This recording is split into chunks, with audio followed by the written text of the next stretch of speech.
Hi everyone, Rich Wildman here. Had some issues that we had to go through and get fixed up this morning. Not a very pretty thing, at least at a cursory look. I'll let you know what's going on. Looks like we had a Mac that crapped out on us. Had to do some rewiring, get things back in order. I hope everything's back in order now. We just don't know for sure. I'm just checking over some things, making sure we are still running. Let's make sure we've got everybody here with us this morning. So, let's, Tommy says he's here. Mike says he's here. Ian is kind of looking all dejected. I don't know if I'm here or not. You actually are, so that's good. He's the anti here. Yeah, we've apparently got everybody on video. We've got everybody on audio. So I think we're okay there.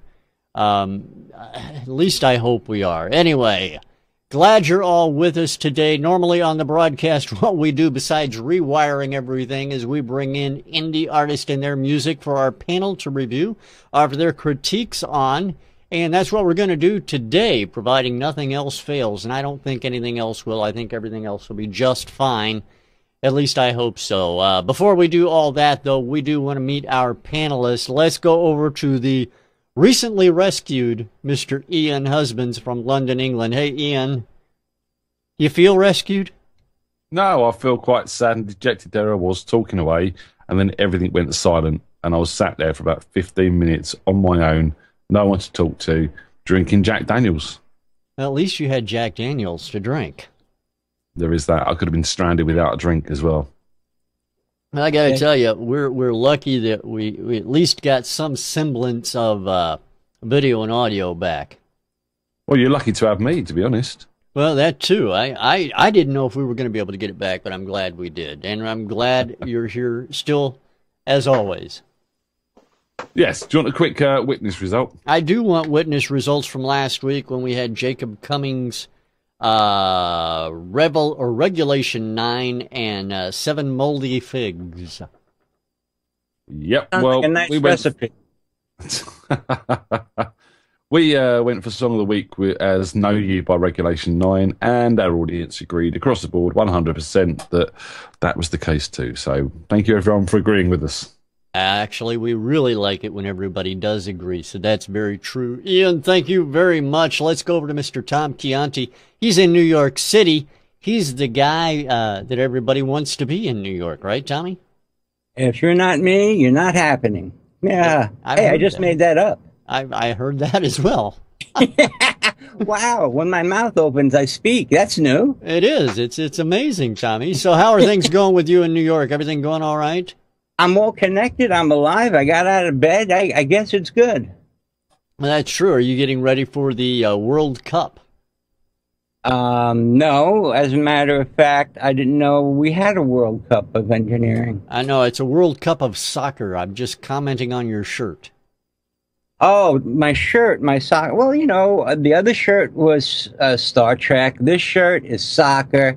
You know, next time I'll come out here bare-chested and see how you like it. You're a sports guy all around, whether it's a red shirt from Star Trek who's always running to soccer. They always run, too. I just got to ask a quick question here, right? As an Englishman to two Americans, how do you have the World Series in baseball when it's only America that play baseball? Well, how do you have the British song called We Are the World? That's not a British song. It's a global thing, man. And there's your answer. Get with it. But, you know, only Americans play the World Series. How does this work? I don't understand. Well, if other teams around the world, of which there are a number, would like to pay millions upon millions of dollars to get in the game, I'm sure they could play as well. Actually, it's because we thought of it first. You thought America was the world first? No. It's nothing to do. It's all to do with money. That's all sports one. is anyway. Sports is nothing but money. Sorry, just had to ask that question. You haven't answered it, but there we go. No, and we won't. We're Americans. We are classically trained at bypassing questions we don't wish to answer.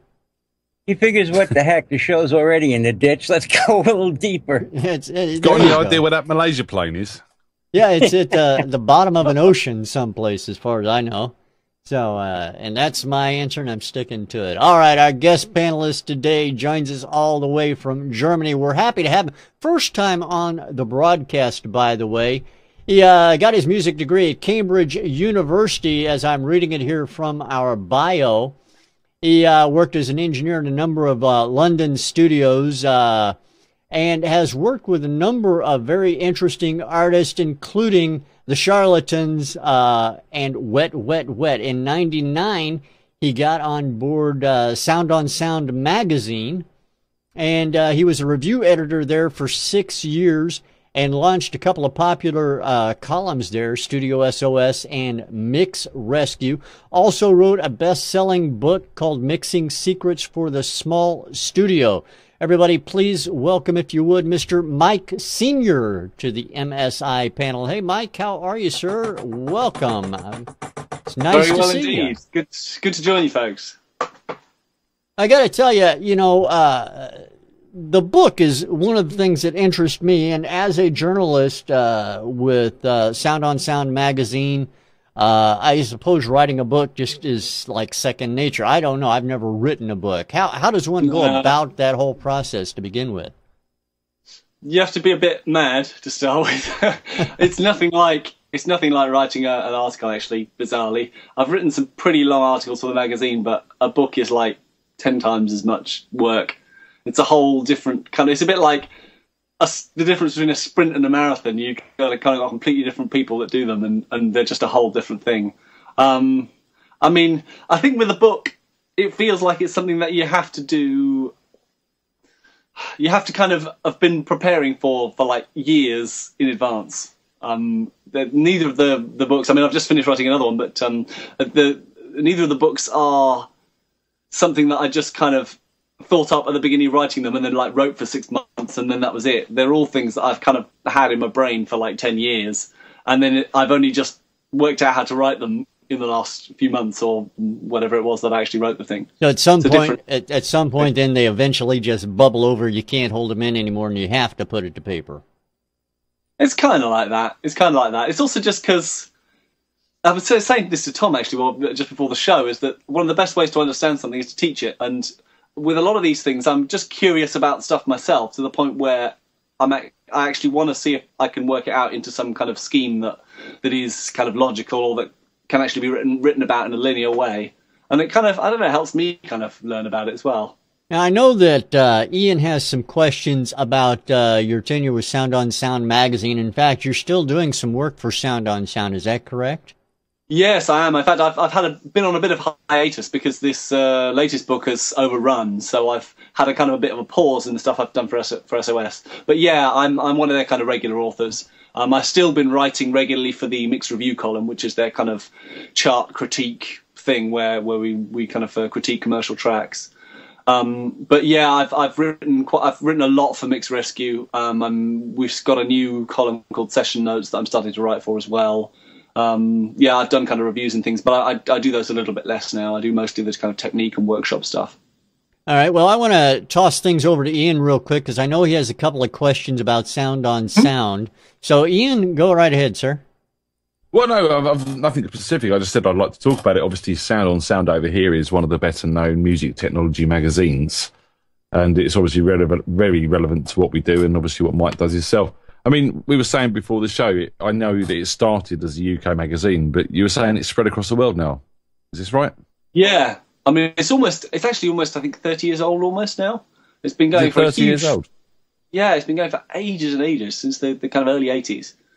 And yeah, I'm trying to think when this was. This must be more than 10 years ago now. They realised that people from the States were actually ordering the magazine from the UK at huge expense just because they liked the magazine. So they decided to basically for the same kind of price, set up an independent edition that they sent over, and then eventually they moved production over there when they got a bit more kind of traction, and just slowly the sales and the distribution in the US have picked up to the point where now basically it's as much a US magazine as a UK magazine, or indeed a European magazine. And there's also a specific Portuguese version in Brazil, so that's a kind of another aspect of what SOS do. But yeah, they're big now. They're kind of global thing. That's fantastic. Well, I remember reading on the show then. What's that, Tommy? I said it's really it's a great, successful magazine. It's like, how the hell did we get you on the show then? Well, you know, just rent a quote. Now, I do have some questions. I do want to talk to you about your book, because mixing secrets for the small studio is something that I would think that a lot of indie artists and people who produce their own tracks might be interested in. I think they would find this type of thing very helpful. Is it geared towards more a pro studio, a home studio? What? No, definitely not. I mean, in a way, that's one of the reasons that I really wanted to write the book, was because I felt that a lot of the books that were existing were either written by people that I didn't really trust what they were saying, that I just didn't feel that they would actually be able to mix something that I would want to listen to, or it was designed for people who had access to huge amounts of commercial gear, or were using an SSL, or just something ridiculous like that. It felt to me like the people I wanted to help were the people basically who were making their own music, and the people who were making their own music, you know, they have a bunch of gear and or a laptop and an interface and a couple of microphones, and they're trying to make something in their bedroom or in the rehearsal room, and that it should be easier than they were making it for themselves. That I felt that you could get good results in those situations. You just needed to know how to do it. All right. In fact, funnily enough, it's interesting because when I one of the kind of impetuses for doing the book was that when I was working in studios in the kind of the proper setup, everything was quite easy because you could hear what you were doing. Everything worked for you. And then I started doing stuff. Then when I went to the magazine, I started doing stuff at home. And it was like, why is this so difficult? And then you begin to just rethink the whole way you do things and realize what is important and what isn't important. That's exactly where I want to go with that. Is what is if you had to choose one item out of your book, what's the biggest thing that someone mixing in a home studio may not realize that is causing them to overcomplicate things in the way they do things? Mostly it's to do with working out, not just getting equipment that you can hear with. It's basically about being able to hear what you're doing. And it's not just a question of the gear and the acoustics. It's also a question of actually that listening and monitoring for mixing purposes is itself a skill. It's something that you have to practice and learn and work on. And that if you do that, you can get to the point where you can actually work in situations that aren't ideal because you've worked out how to kind of listen through them or listen past them. And now we see Tommy's studio, and Tommy's got an extravagant studio, as you can see there. I mean, he's got outboard gear, inboard gear. He's probably got a 357 Chevy motor somewhere back there amongst all that gear. I'm not exactly sure. I wonder what the sound was. But, what is, and I don't know if you go into this in the book or not, but, when we're talking a small studio, most of these indie artists are out there in the world, and they're working with what I would call a micro studio. They've got a laptop, they've got a microphone, and maybe, if they're lucky, an audio interface of some type. What would you recommend be the minimum that someone can get by with?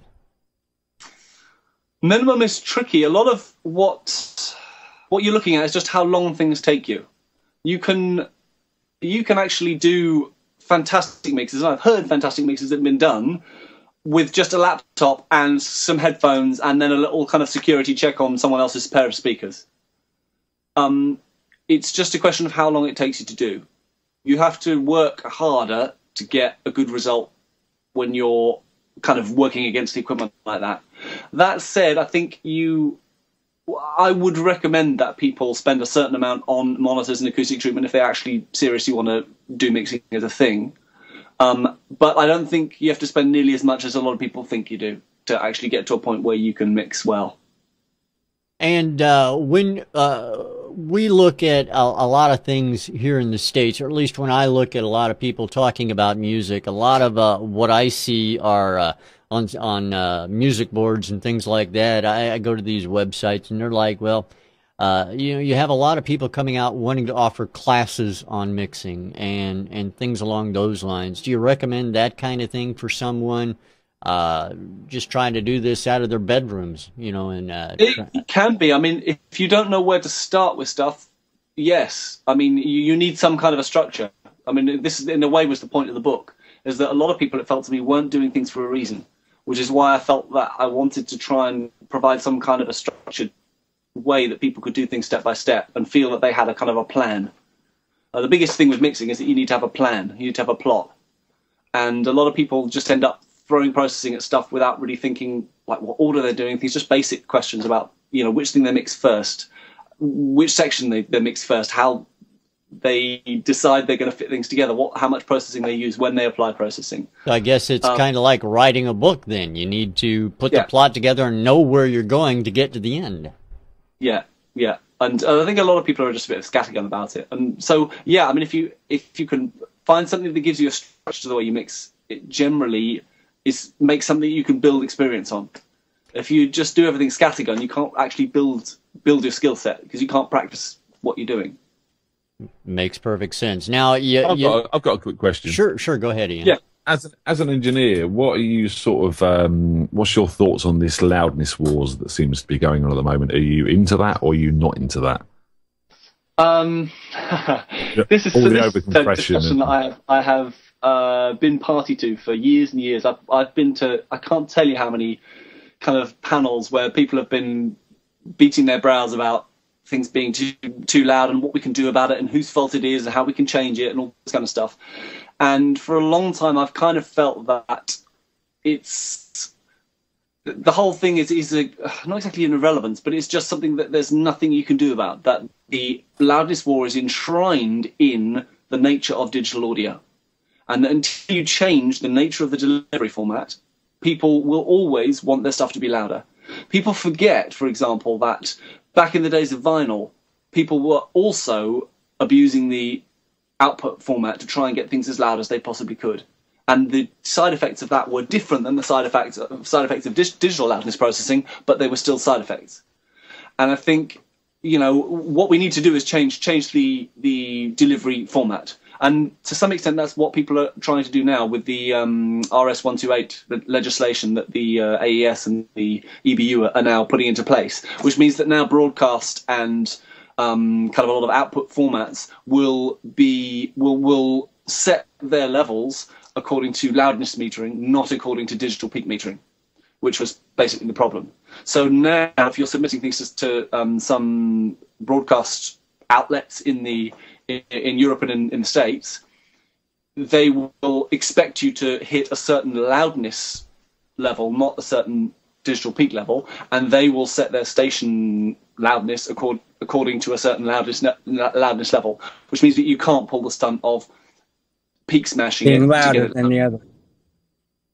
And then all of a sudden it changes the goalposts. And if there is a widespread uptake of that, then I think a lot of people will have to reassess the way that they put their mixes together and the way that loud won't sell in the way it did before. That makes perfect sense. Makes good sense. In fact, I hate those loud commercials when the TV program is lower. And that's part of the impetus. Tell us about... Well, isn't it also... Go ahead, Tom. I was just going to say, isn't it also true that a lot of times on mixes, it's the stuff that's processed the least. It sounds the loudest and the most live. Yeah. I mean, in a way, one of the things that I find myself doing a lot of the time is telling people to take processing off. I mean, I have quite a lot of people who either send me mixes that they're doing and I ask my advice on them, or I kind of go to their studio and advise them on what they're doing. And usually I chuck away like 2/3 of the plugins they're using. People who watch me mix are often surprised how little I do, you know, and I think people just overdo it. I would agree with that. That makes sense. Now, I want to ask you, before we get into listening to some of the tracks we listen to on the show, and we're going to hear today, I want to ask you, if you can, about the book you just finished. Can you tell us anything about that? Well, following the mixing book, basically that's going from recording to the air that you hear, the kind of vibrations in the air you hear, and it's a book really focusing on the other side of it. So it's actually talking about how you get your recordings. It's about basically everything to do with recording. It's going to be recording secrets for the small studio. So it's the kind of the other side of the whole production thing. Cool. That sounds great. I'm looking forward to that. Where can people go to pick up a copy of your book, Mixing Secrets, and hopefully eventually the recording secrets? Mixing Secrets is available on Amazon. You can just stick my name into Google and you'll find my site, or stick the name of the book and you'll find the site. But it's available on Amazon. It's easily available. All right. So we hope the recording secrets and they'll be out probably beginning of September-ish. All right. Well, we're looking forward to that, and hopefully everybody will go out and get a copy of it and learn how to do it the right way. And speaking of that, hopefully everybody who's on the show today has learned how to do it the right way. We'll find out, because I want to have you guys listen to some songs and see what you think of them. So if you don't mind, let's go ahead and start right now by taking a listen to track number 1 on today's Music Scene Investigation. Here it is, everyone. This is track number 1.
There you have track number 1, and that's it right there.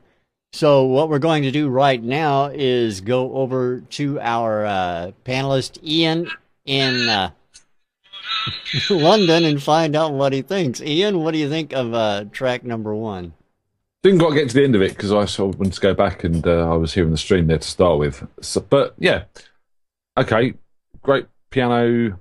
Great vocals. Like the growliness in his voice, obviously lyrical content. He's got that barroom, bluesy, down and out, drunk type feel to it, which is wicked. Would have liked to heard a bit more from the song, from the arrangement point of view. You know, some shuffle drums coming in with the brushes, and just a real sort of nice deep bass holding some chords.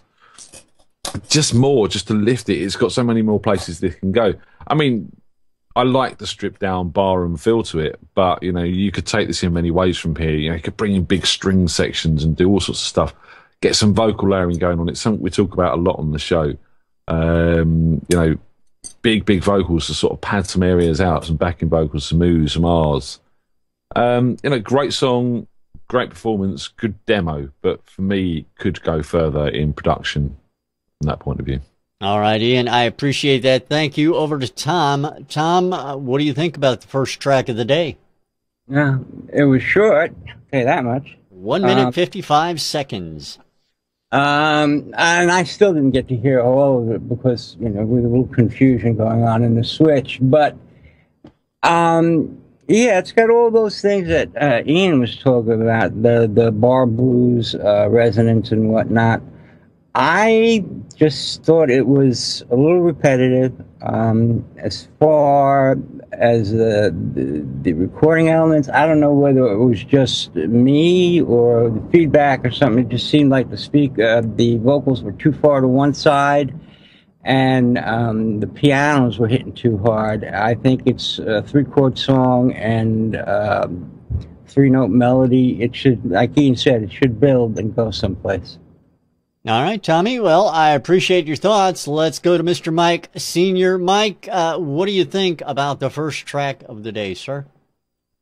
I kind of agree with the other guys. It feels like it's only half a song. The kind of song length kind of gives you a hint about that, but it felt like it needed to go somewhere and come back to what he'd done. The basic concept of the performance he was giving was compelling.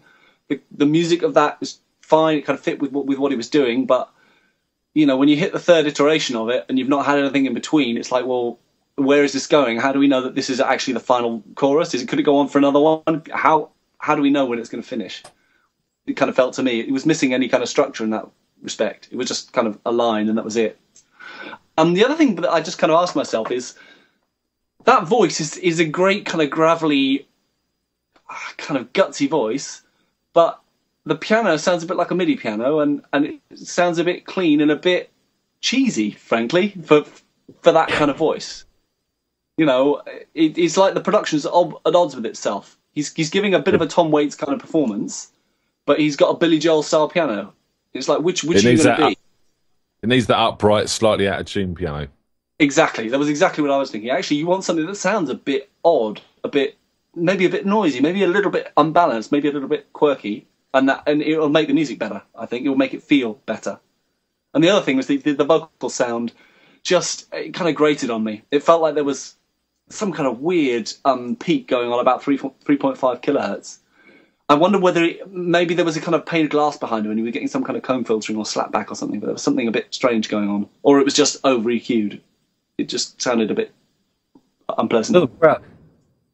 All right, well, I appreciate your thoughts. Let me take and introduce that track to everybody while I also take the opportunity to apologize for the issues at the beginning of the song. Had to rewire everything before we went on air. The song is called Bitter Ditty. It's by Danny Sherwood. We appreciate Danny sending that track into Music Scene Investigation. And if you want your song in front of the panel, all you have to do is go to MusicSceneInvestigation.com. You can hit the Submit a Song button at the top of the page and submit your music. It's very simple to do. Just read the instructions right there. You can get your song in front of the panel that easily. Gentlemen, we have 2 more songs. The second song a little bit longer than the first. Let's hear that one right now. This is song number 2 on today's broadcast, everybody. Enjoy. That's when I realized I'm all alone. That's when I realized that alone never goes. I'm alone, I'm alone, I'm alone, I'm alone, I'm alone, I'm alone. You know I feel your pain. You know I felt the same. So many times it rains on our happy days. Lost without a word to say. Trapped within the world today. I march, I make my own parade. It's far, far, far away. Life feels like a harder way. Death feels like a smarter way. But I hold on till I rot away. Got a long way that I don't wanna stay. Why do I need to play with others? I'm happy when I'm alone and solitary, cause I don't want nobody near me. Now it's funny, you wanna label me an outcast. Unsocial, well I ain't social with humans, because I hate that. Let's face facts, you don't understand where I'm coming from. Cause your light's bright and my world's night and it's cold and it's numb. And your money's tight so you alright, well I got no funds.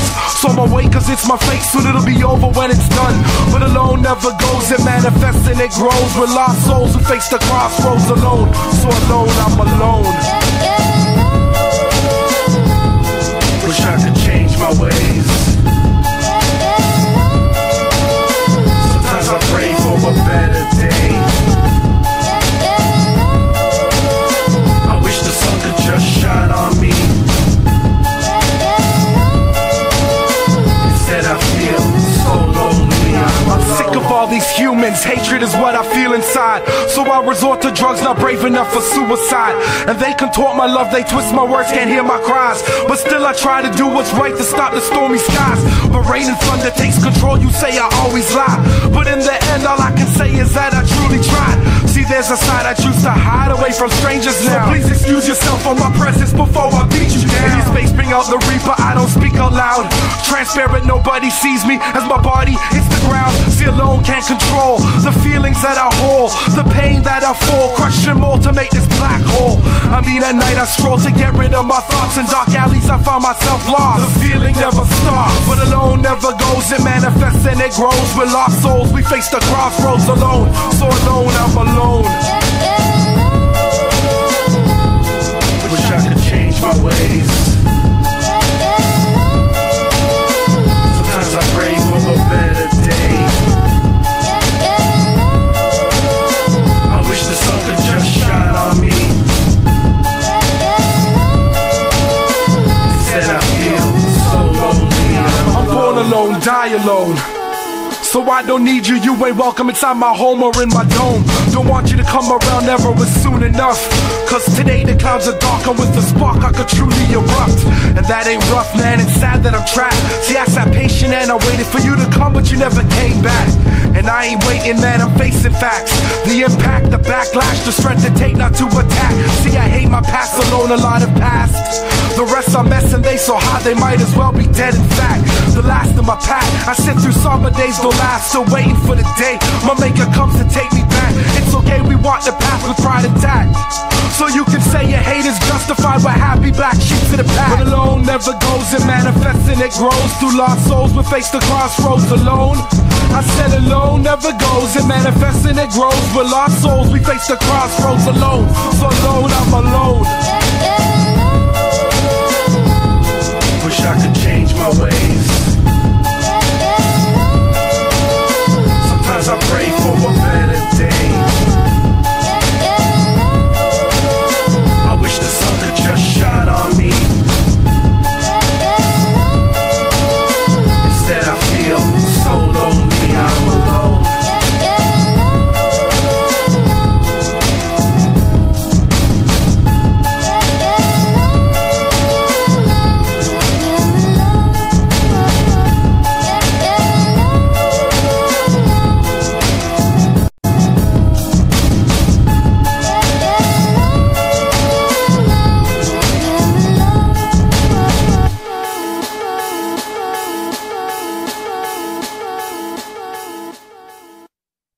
There is song number 2 on today's broadcast. Let's bring our panelists back, and let's start with Tom Chianti and find out his thoughts on this one. Tommy, over to you, sir. Well, it pretty much sounds like what it is. Somebody found an old 78 from their grandparents or something from the 40s, 50s, blues, very blues. And they snapped the loop, and then they just put a bashing kick drum over it, which is a little bit too minimalistic. Most of the music that I was hearing was coming from the loop. The intro really jarred me at first, just came in, and then the kick drum was just a little too loud. I like that it had a positive message. But again, like the first song, it just, not really well structured and building to anything. It was just like loop, rap, loop, rap, loop, rap. And there was no bass line. There was very little or any other music coming outside of just the rap and the loop. So it just didn't do it for me. I'm sorry, but you know, the guys rapped in time, and the vocal was clear. But as far as it being together as a unified piece, it doesn't work. All right, Tommy, I appreciate your thoughts. Over to Mike, Senior Mike, your thoughts on track number 2? It's a classic example of chalk and cheese, or one man's meat is another man's poison. I really liked this. I thought it was really, really good. I liked the sample. The sample immediately kind of caught my attention. It had that little bit of kind of crunchiness and crustiness about it. Immediately made me wonder, like, what is it I'm hearing? What era is this from? And then, you know, in comes the beat. You know immediately where you are. It kind of fits with so many other hip hop tracks that I know. The kind of hip hop dynamics that you have. You don't get the same kind of song structures you get in kind of chart music, but it worked absolutely as a hip hop track for me. It had the drops in the right place. The lead vocal was really strong. You know, it seemed like in that respect, I was really into it, and the kind of the arrangement and everything. Sonically and kind of from a mix perspective, I had problems with it. I thought the drums actually weren't strong enough. They kind of felt, particularly the kick, it felt a bit like they couldn't really hear what they were doing. It felt a bit flabby, kind of almost a bit hollow, almost like it needed an extra sample in there that wasn't there. I don't know, maybe it was my streaming, I don't know. But it was also very narrow. It needed something to just tell you where the edges of the stereo picture are. Even if it were just a bit of like vinyl noise or something, just to tell you where the edges are, much as you wanted to know where the top and bottom mix are as well. The lack of a bass line, I did feel though. I think they should have had some kind of bass line in there, just even if it's just picking out something that was in the loop. But beyond that, I quite like this kind of bit of suck and heave about the dynamics of it. It felt a bit like there was some kind of compressor being abused a bit, and that's never a bad thing. But I think it just needs so much more power in the drums for me. It really needs to really hit you when it arrives. All right, Mike, I appreciate that, and let's go to Ian, find out his thoughts as well. Ian, over to you. Yeah, I'm very much with Mike on this, to be honest. I really liked the vocals. I thought the rapping was really tight, and I liked the layering, and I actually liked the vocal sound as well. It was sitting in the mix nicely. I could hear every word clearly, and that's always a good thing with this sort of track. I liked the sample they used. I did feel it was a bit thin as the sample went. I thought everything was a bit sort of sharp on the mids and the high mids, but and there was no sort of bottom end to it. And again, yeah, no bottom end across the track. That kick drum sounded sloppy and loose. It needed compressing and tightening up. As Mike said, sort of bringing a bit more to the forefront. And the lack of a bass line really was a letdown. It needed something, even if it's just something simple, just hitting the roots on the chord changes through the sample, just to hold that bottom end, because it was very absent and it was very noticeable. I think there was a little bit of bass came in at some point in time, and it sort of came in for a few notes and then disappeared again. I was like, oh, what was that? There's this piano playing in that sample as well, which I thought, again, you could probably take quite simply with a MIDI keyboard and get some sort of nice sounding piano and bring that out and make that a bit more part of the mix. So, yeah, really like the rapping, really like the arrangement and the way they've used the sample, but the mix does need some attention. All right, Ian, thank you for your thoughts. The name of this track for everybody, this is called Alone, of course, and it's by Jacob22. Jacob, we appreciate your sending this track into Music Scene Investigation. All right, gentlemen, one more track coming your way, and we're going to get to it straight away. So here it is. This is track number 3 on the broadcast. Enjoy it, everyone, and we'll be right back. Track number 3.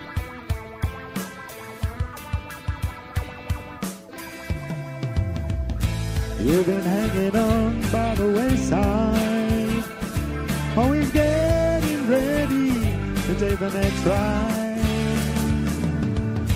Just in love, you seek and hide. Don't you know it's wrong? You need a better guide, a better guide.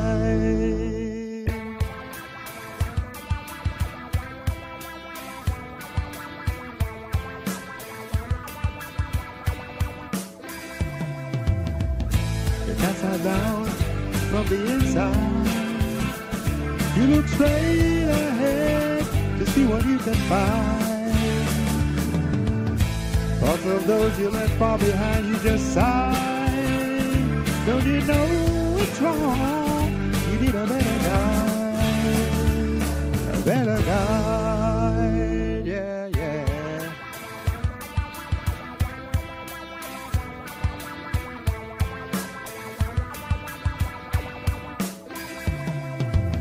They play hide and seek, need a place to eat, somewhere to hide, need a better guide. Play hide and seek, need a place to eat, somewhere to hide, you need a better guide.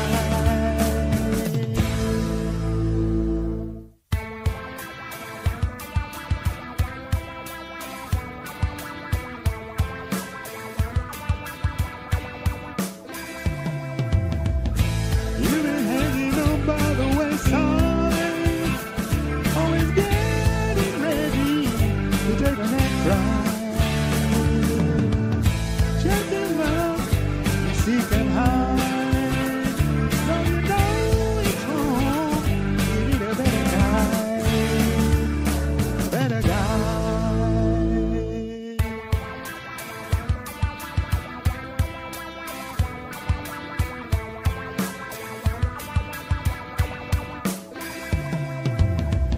You get that down from the inside. I look straight ahead to see what you can find. But of those you left far behind, you just sigh. Don't you know it's wrong? You need a better guide, yeah, yeah.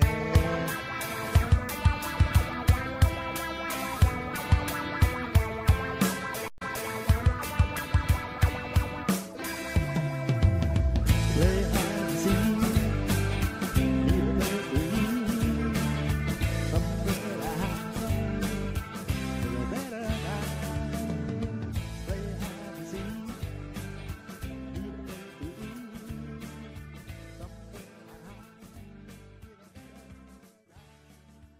That is song number 3 on today's broadcast.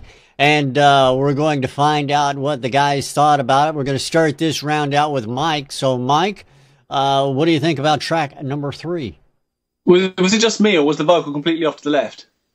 It was Yeah. not just you. Good. Glad that wasn't me just going crazy. It's a tricky one, this. It seemed like the backing track was almost like a backing track loop or something. I don't know what it was, but it seemed like completely a different thing. It seemed like the mixed sound of the backing loop was fine, but it was just very mechanical. It felt like it was out of a library or something. It's, yeah, very odd. And then the vocal sounded like it just, the production values of the vocal were much less than the rest of the track. And yeah, it was like it had been done on a like 58, pointing a little bit the wrong direction or a bit too close. I don't know quite what the purpose of the music is for the guy singing it, but if I took the whole of the track away and listened to his vocal, I wouldn't, in my mind's eye, picture that backing track. I would picture some kind of out on the porch one-string blues guitar kind of slide thing going on to match the character of his vocal. But the character of his vocal just completely didn't match the backing track for me at all. And yeah, there's not much I can say about it really, because it just didn't seem to add up at all to me. All right. Well, I appreciate your thoughts on that, Mike. Thank you very much. Now over to Ian Husbands and his thoughts. Ian? Yeah, pretty much Mike has said my thoughts. Backing track did sound like a loop of something.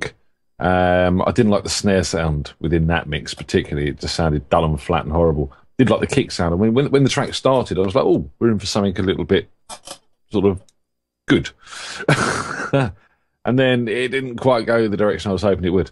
That vocal shoved right over to the left. Right. All right, you've got an idea. You've got some lyrics. You've got a melody going on there. You know, let's get this down as Mike says, back to basics, strip this back. There's too much going on at the moment to really hear how this song needs to develop with the vocal the way it is. We need to hear that vocal bang in the centre of this track. Sounds to me like this maybe is an online collaboration where someone has sort of said, oh, I've got a track. I haven't really arranged it or anything, but it's got a few different parts. If you want to sort of take it and see if you can write something over it, do so. They've taken it, they've slammed a vocal down on top of it. And this is the result. So, we need to get that vocal centred in the mix. We need to get some vocal layering going on. There is some potential here, but the vocalist is going to have to work a lot harder than he is already to get in with that backing track and make this work. Again, it just sounds like a writer's demo where he's just sort of got this backing track and he's thrown down a vocal idea to keep it for another time. You should have kept it for another time. Go back to this, start reworking this. But arrangement needs a lot of work, mix needs work, and that vocal especially needs a lot of work. All right. Thank you very much, Ian. Now over to Tom Chianti.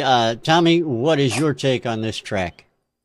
Well, it pretty much sounds like what it is. Like everybody has said, that the guy had the backing track from maybe a TV track from another band he was in, and he just sang a new song over it on a home webcore or something, whatever the a Walkman it is, or whatever they're using these days to really. I can't believe you said Walkman. iPads, dude. Come on, get with it. It's iPhones, iPads. Oh. I mean, this reminds me of when I started, going back into the 70s, when I was doing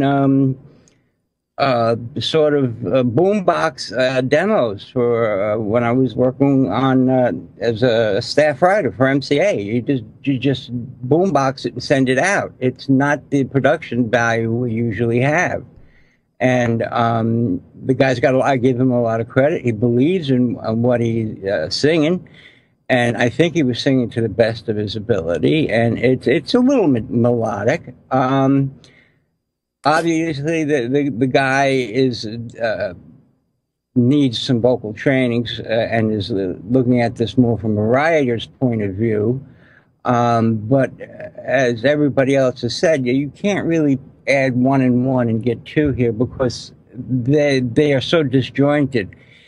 If I took that backing track away and would hear that type of vocal going on, I would think of something maybe Allman Brothers or something maybe rock country or something.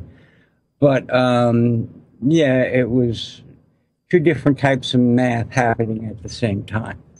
All right, Tommy, thank you very much. And let me introduce that track to everybody. The name of this song is called Better Guide, and that's by The Dash 2. And we appreciate their sending that track into Music Scene Investigation. And want to drop a little reminder out on everybody. This Wednesday, we have our hit list broadcast coming up. And, that's where we take all the songs from last month, the Song of the Week selections from last month, and put them against each other. Mark Bouts has something to talk about, along with Sack the City, their track Assembly, P-Matic Got You, and Rockton Grove's Path of Least Resistance. Will be battling it out on Wednesday for Band of the Month honors. We certainly hope you'll join us right here on Music Scene Investigation for the hit list. That'll be at 5:30 p.m. Eastern Time.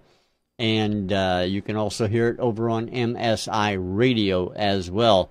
Gentlemen, we have one more task for you before we let you go for the day. I would like for you guys to discuss it amongst yourselves and decide on a song of the week, if you would.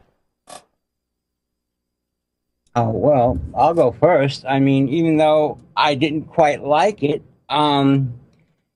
it's the best out of the 3, and it has the most meat to chew on, and that would be number 2.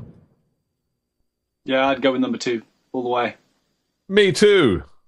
Unanimous. Unanimous? Well, that was quick. All right, so there you have it then. Song number 2 which was sometimes the hard decisions are the easiest ones to make. It is, well, you know, tough decisions are tough decisions. Song number 2, which was Alone by Jacob22, selected as Song of the Week unanimously on today's Music Scene Investigation. Mike, a pleasure having you join us today, sir. I certainly hope we can get you back with us again very soon. It's a pleasure. It's interesting, actually, because I'm not used to critiquing stuff on just one listen. So it's a new departure for me. I normally listen to things a few times before I say anything about them. So it is a bit different, and that's one of the things that, you know, we always like to get that first reaction because, you know, a lot of people say, you know, the first reaction is usually the right one. And Mike, you can always do like we do. You know, we're very good at putting our foot in our mouth. So, you know. Or lie. And I'd like to say, as a fellow Brit, we're looking forward to having you back in Britain when we rescue you from Germany. Yeah. All Some right. reinforcements. Yeah. All right. Thanks for being with us, everybody. We really appreciate it. Again, apologies for the issues.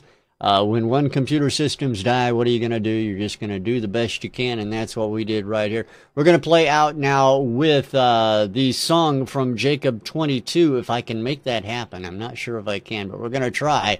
It's called Alone. It's our Song of the Week. Certainly hope you enjoy it. Here it is, everyone. Thanks for being here. Really appreciate it. Have a great time. Bye. Bye.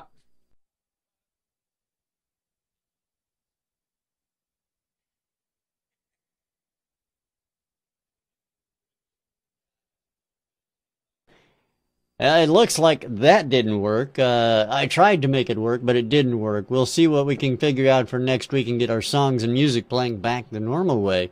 But thanks for being with us once again, and we will talk with you next week. Can we do it a cappella?